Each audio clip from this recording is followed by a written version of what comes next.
Hello guys, trade invest के एक और वीडियो में आपका बहुत बहुत स्वागत है।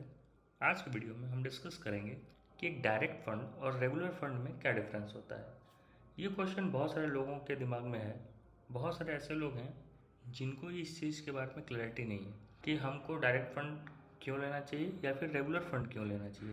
दोनों को लेने से हमारे पास हमें क्या बेनिफिट मिलेगा और क्या हमको लॉस हो सकता है। तो इन सारे क्वेश्चंस को हम आज के वीडियो में डिस्कस करेंगे और एग्जांपल के साथ डिस्कस करेंगे। दोस्तों, मैं कोई ऐसी थियोरेटिकल बात नहीं करूँगा, विद एग्जांपल मैं आपको समझाऊंगा इस पूरे वीडियो में। तो बहुत एक इंटरेस्टिंग मैं यहाँ पे कंपैरिजन भी करूँगा, जिससे कि आपको डायरेक्ट और रेगुलर फंड के बीच में जो कन्फ्यूजन है वो पूरा कंप्लीट दूर हो जाएगा। तो वीडियो पूरा लास्ट तक देखिएगा, बहुत ही इंटरेस्टिंग होने वाला है। और डायरेक्ट फंड के बीच में डिफरेंस समझने से पहले हमको ये समझना होगा कि दोनों फंड काम कैसे करते हैं। तो रेगुलर फंड, आपको पता है, म्यूचुअल फंड्स डिस्ट्रीब्यूशन करने वाली कंपनीज होती हैं, जिसे हम एसेट मैनेजमेंट कंपनीज बोलते हैं। तो रेगुलर फंड, जब एसेट मैनेजमेंट कंपनीज आपको एक फंड सेल करती है तो बीच में एक ब्रोकर होता है। तो ब्रोकर के थ्रू जो अगर आपके पास म्यूचुअल फंड सेल हो रहा है तो उसे हम रेगुलर फंड बोलते हैं। और इसी की जगह पर अगर बीच में कोई भी ब्रोकर इन्वॉल्व नहीं है, जो एसेट मैनेजमेंट कंपनी है डायरेक्ट अगर आपको म्यूचुअल फंड सेल कर रही है तो उसे हम डायरेक्ट म्यूचुअल फंड बोलते हैं। तो ये बहुत ही बेसिक डिफरेंस है डायरेक्ट म्यूचुअल फंड और रेगुलर म्यूचुअल। इस डिफरेंस को ध्यान में रखते हुए हम आगे बढ़ेंगे। तो जो सबसे पहला डिफरेंस आता है रेगुलर फंड और डायरेक्ट फंड में, वो है एक्सपेंस रेशियो का। यहाँ पे मैंने एक एग्जांपल मैंने लिया है SBI large and mid cap fund का। इस एग्जांपल को हम पूरे वीडियो में देखेंगे ताकि आपको कंपैरिजन करने में आसान हो। इसीलिए मैंने यही एक फ़ंड लिया है और इसी के बारे में मैं पूरे वीडियो में बात करूँगा डिफरेंट टॉपिक्स पे। तो सबसे फर्स्ट देखिए दोस्तों, एक्सपेंस रेशियो के यहाँ देखिए, रेगुलर फंड के केस में एक्सपेंस रेशियो 1.62% है। और उसी फंड का अगर आप डायरेक्ट फंड अगर देखते हैं, यानी कि फंड मैनेजमेंट कंपनी है उससे अगर आप डायरेक्ट अगर आप फंड खरीदते हैं तो एक्सपेंस रेशियो आपको पड़ेगा 0.84%। तो लगभग आप देख रहे हैं यहाँ पे आधे से कम का डिफरेंस है। यानी कि यहाँ पर अगर आप डायरेक्ट फंड के केस में अगर एसबीआई को 1 रुपये दे रहे हैं तो रेगुलर फंड के केस में अब 2 रुपये दे रहे हैं। 100% तक का यहाँ पे फर्क आ रहा है। तो ये फर्क आखिर आ क्यों रहा है, यहाँ पे ये समझना थोड़ा इंपॉर्टेंट है। तो जैसा कि मैंने पिछले स्लाइड में आपको समझाया कि रेगुलर फंड के केस में एक ब्रोकर होता है बीच में। रेगुलर फंड के केस में जो एक्स्ट्रा एक्सपेंस रेशियो है, यहाँ पे जो एक्स्ट्रा 0.8% का एक्सपेंस रेशियो है वो उस ब्रोकर के पास जाता है। और जब डायरेक्ट फंड के केस में वो ब्रोकर नहीं होता है, 0.8% का जो एक्स्ट्रा एक्सपेंस रेशियो आपको पे नहीं करना है। यहाँ पे एक्सपेंस रेशियो इसलिए कम है, आपके एसेट को मैनेज करने के लिए जितना एक्सपेंस है वो एसबीआई अपने लिए रख रहा है। यहाँ पे ज़्यादा इसलिए है क्योंकि एक्स्ट्रा एक्सपेंस रेशियो, जो एक्स्ट्रा जो कमीशन जाता है वो जाता है उस ब्रोकर को, म्यूचुअल फंड ब्रोकर को, जिसने आपको वो म्यूचुअल फंड सेल किया है। नेक्स्ट समझते हैं net asset value, NAV. NAV का डिफरेंस कैसे आता है दोस्तों?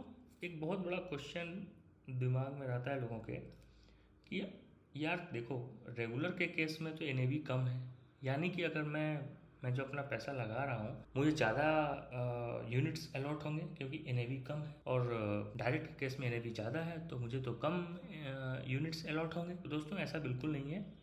जब आप पैसा इन्वेस्ट करते हो म्यूचुअल फंड में, यूनिट अलॉट करने से पहले ही आपके फंड में से जो एक्सपेंस रेशियो है हर महीने कट जाता है। उसके बाद ही जो पैसा बचता है वो आपके म्यूचुअल फंड में इन्वेस्ट होता है। आप अगर ध्यान से देखेंगे तो इस केस में भी आपको डायरेक्ट फंड जो है ज़्यादा बेटर होगा। क्यों? क्योंकि यहाँ पे आपके कम पैसे पहले कट रहे हैं। तो इसलिए आप स्मॉल एनएवी क्यों होती है रेगुलर फंड में, मैंने आपको एक्सप्लेन किया, क्योंकि इन्वेस्टमेंट ही कम हो रहा है ड्यू टू एक बहुत बड़ा चंक बीच का आपका जो एडवाइज़र है या फिर आपका जो ब्रोकर है वो लेके जा रहा है। तो आपको एनएवी का डिफरेंस यहाँ से क्लियर हो गया होगा। तो third is the expected return. ये सबसे इंपॉर्टेंट चीज़ है। रेगुलर फंड के केस में आपको हमेशा लेस रिटर्न देखने को मिलेंगे। यहाँ पर देखिए स्कीम सेम ही है। रेगुलर फंड में इसने 11.53% का रिटर्न शो किया है और वहीं पर इसे स्कीम ने 12.52% का रिटर्न शो किया है डायरेक्ट फंड में। ये पिछले 1 साल का आपको मैं डेटा दिखा रहा हूँ। तो इसका सीधा सीधा मतलब है कि लॉन्ग टर्म में अगर आप डायरेक्ट फंड्स को चूज़ करते हैं तो आपको लाखों रुपए की का ज़्यादा इन्वेस्टमेंट देखने को मिलेगा। मैं आपको एक एग्जांपल से भी आगे दिखाऊंगा। उसके पहले हम एक चीज़ समझते हैं कि रेगुलर फंड के अगर अगर सारे निगेटिव ही हैं तो कुछ तो पॉजिटिव होगा जिसको लेके इतने सारे लोग रेगुलर फंड यूज़ करते हैं। तो सबसे इम्पोर्टेंट उसमें यही है कि पर्सनल एडवाइजरी। रेगुलर फंड के केस में आपको जो ब्रोकर ने म्यूचुअल फंड सेल किया है वो आपको एज एडवाइज़र हेल्प करता है। यानी कि अगर मार्केट गिर रहा है तो उस केस में क्या करना चाहिए, कि आपको लमसम और एक्स्ट्रा इन्वेस्ट करना चाहिए, कब आपको अपनी SIP रोकनी चाहिए, कब कंटिन्यू करनी चाहिए, ये सारी इन्फॉर्मेशन आपको, अगर आपका अच्छा फंड मैनेजर है या फिर अच्छा फंड एडवाइज़र है तो आपको सजेस्ट कर सकता है।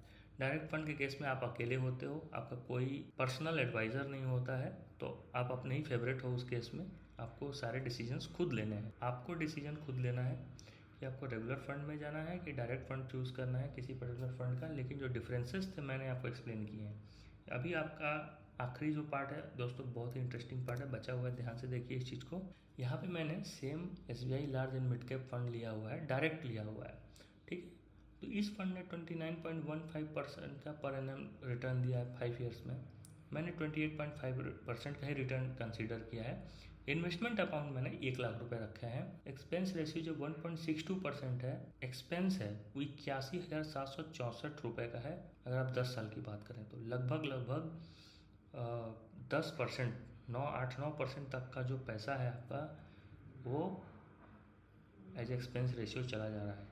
लेकिन वही एक्सपेंस रेशियो घट के आधा हो जाता है, 40,000 रुपये रह जाता है यदि आप डायरेक्ट फंड में इन्वेस्टमेंट करते हैं तो यहाँ पे जैसे इसने बताया हुआ है कि 41,000 के रुपीज़ में आप लगभग सेव करते हो। तो याद रखिए जो सेविंग आप यहाँ पे कर रहे हो आपके इन्वेस्टमेंट में रिफ्लेक्ट करेगी। तो इंस्टेंटली आपका जो लॉन्ग टर्म में जो इन्वेस्टमेंट का रिटर्न है वो बहुत ज़्यादा बढ़ के आएगा। ये सबसे बड़ा मेजर फ़ायदा है। Direct funds will give you very large returns in comparison to regular funds. ये छोटे समय में समझ में नहीं आता है, लेकिन ये एक्सपेंस रेशियो क्या है ना, ये चीज़ों को धीरे धीरे बड़ा करती है। तो ये चीज़ें लंबे समय में दिखती हैं। तो आशा है कि आपको ये आइडिया पूरा लग गया होगा, समझ में आ गया होगा कि दोनों में क्या मेजर डिफरेंसेस हैं। तो कब आपको कौन सा फ़ंड सेलेक्ट करना चाहिए। अगर आप पर्सनल एडवाइजरी आपके लिए ज़रूरी है, आपको खुद पे, आप नए हो, आपको खुद पे उतना भरोसा नहीं है, तो आपको एक पर्सनल एडवाइजरी चाहिए, तो रेगुलर फंड में आप जा सकते हो। आप बहुत बिजी रहते हो, आपके पास इतना टाइम नहीं है कि आप म्यूचुअल फंड और मार्केट को ट्रैक कर सको, तो आप डेफिनेटली रेगुलर फंड में जा सकते हो कि वो 1% ले करके अगर आपके लिए सारी मेहनत वो कर रहा है तो इसमें बुराई क्या है। आप बहुत ज़्यादा इंटरेस्टेड नहीं हो मार्केट में और कम रिटर्न से भी आपको कोई दिक्कत नहीं है, आपके और अन्य सोर्सेज हैं, तो डेफिनेटली आपको रेगुलर फंड में जाना चाहिए। लेकिन अगर डायरेक्ट फंड आप चूज़ करते हो तो आपको सबसे इंपॉर्टेंट है अपने ऊपर भरोसा होना चाहिए, आपके पास इनफ टाइम होना चाहिए रिसर्च के लिए, और आप मार्केट के लिए बहुत पैशनेट होने चाहिए कि आप रेगुलरली अपने इन्वेस्टमेंट्स को ट्रैक करते हो, मार्केट्स में क्या चल रहा है वो ट्रैक कर रहे हो, तो आपको डायरेक्ट फंड चूज़ करना चाहिए। तो एक बहुत ही शॉर्ट वीडियो में ट्रेड इन्वेस्ट के मैंने आपको ये सब एक्सप्लेन किया। अगर आपको ये वीडियो पसंद आई हो तो लाइक और सब्सक्राइब जरूर करें। मिलते हैं अगले वीडियो में। Thank you.